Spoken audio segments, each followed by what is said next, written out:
What are the things that you fear that's been keeping you from living your dream? That's been keeping you from doing some things that you would like to do? Just think about those things. Every time your voice speaks and thinks about having something new, fear is there to squash it. Every time you want to try something new, fear is there to squash it. Every time you want to go somewhere new, fear is there to squash it. The big problem I see in the world today is that too many people are letting fear always win these inner conflicts. What if you don't do it? What if you don't chase your dreams?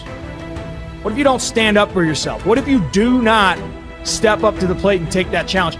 You have no idea of the breathtaking future that's on its way to you, that's asking you, please let me through. When you decide that you are good enough, when you decide you give yourself permission to have it all, have all the love, have all the health, when you give yourself permission, it's like the inside of your champion is saying, let me out. Fear forces evolution. Fear is good. Fear are instincts.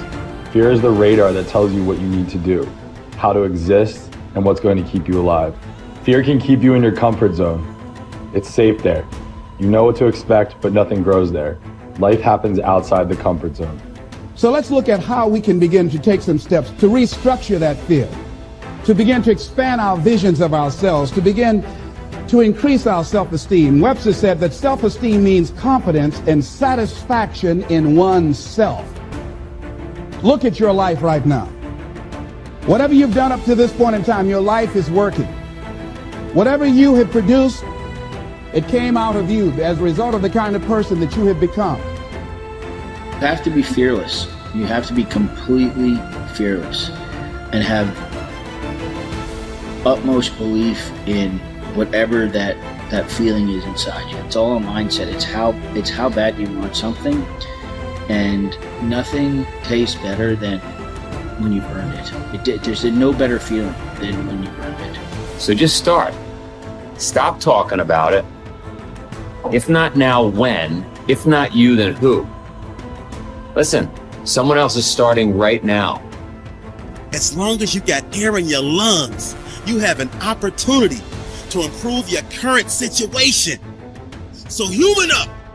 Accept the challenge, change your associations, and soon you will find yourself receiving accolades and congratulations. But first you gotta say I do to the new you and commit to a lifetime of small wins that at times will seem meaningless and pointless. Are you in a position to quit? Or are you in a position to go harder?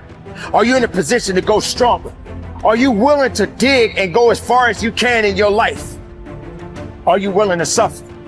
So instead of boxing yourself in and thinking only about all the different ways that something could be bad, could break, could fall to pieces, think about all the things that you could do if you take the action.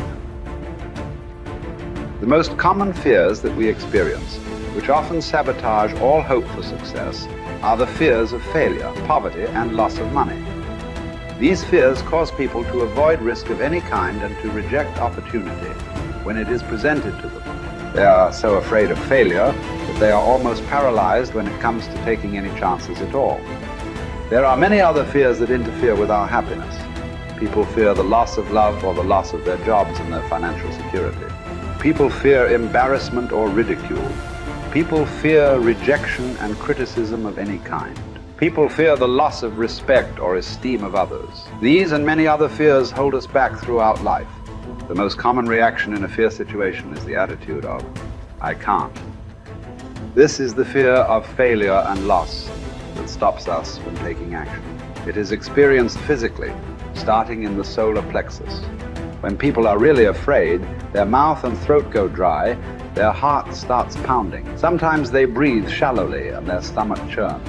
Often they feel like getting up and running to the bathroom. These are all physical manifestations of the inhibitive negative habit pattern, which we all experience from time to time. Whenever a person is in the grip of fear, he feels like a deer caught in the headlights of a car. This fear paralyzes action. It often shuts down the brain and causes the individual to revert to the fight or flight reaction.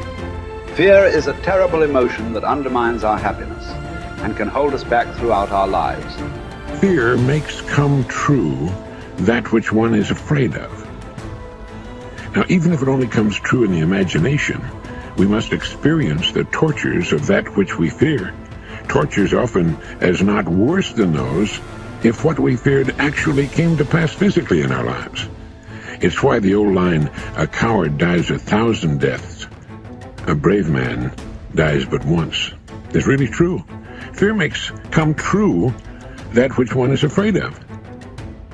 If fear of something is held long enough, it may well bring on that which we fear, but it really doesn't make much difference because experiencing the fear is the same thing. That is, as far as our mind and body are concerned, it's actually happening over and over again, doing its inevitable damage to our physical bodies. Ralph Waldo Emerson said that fear is ignorance. Whenever we're afraid of something, I don't mean the perfectly natural, normal fears that work to keep us alive, but the gnawing, unreasoning, illogical, and neurotic fear of something. It's only because we don't know the real truth about it. If we did, the fear would vanish.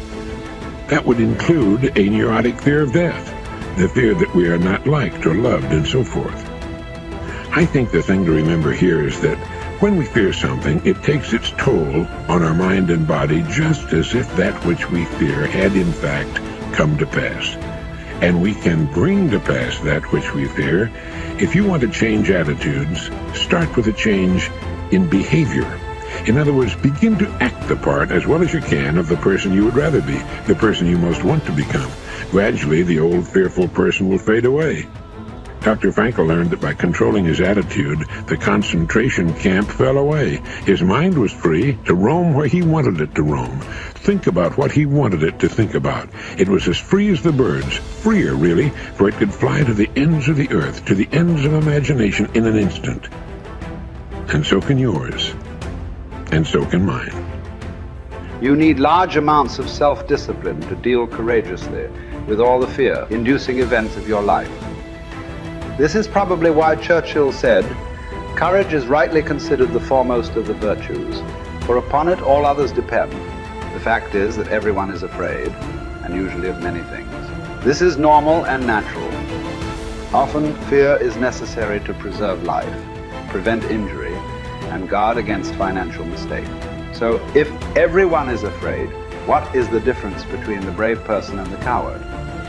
The only difference is that the brave person disciplines himself to confront, deal with, and act in spite of the fear. In contrast, the coward allows himself to be dominated and controlled by the fear. Someone once said that with regard to warfare, although it applies to any situation, the difference between the hero and the coward is that the hero sticks in there 5 minutes longer. Fortunately, all fears are learned. No one is born with fears. Fears can therefore be unlearned by practicing self-discipline repeatedly with regard to fear until it goes away. Your ability to confront, deal with, and act in spite of your fears is the key to happiness and success. One of the best exercises you can practice is to identify a person or situation in your life of which you are afraid and resolve to deal with that fear situation immediately.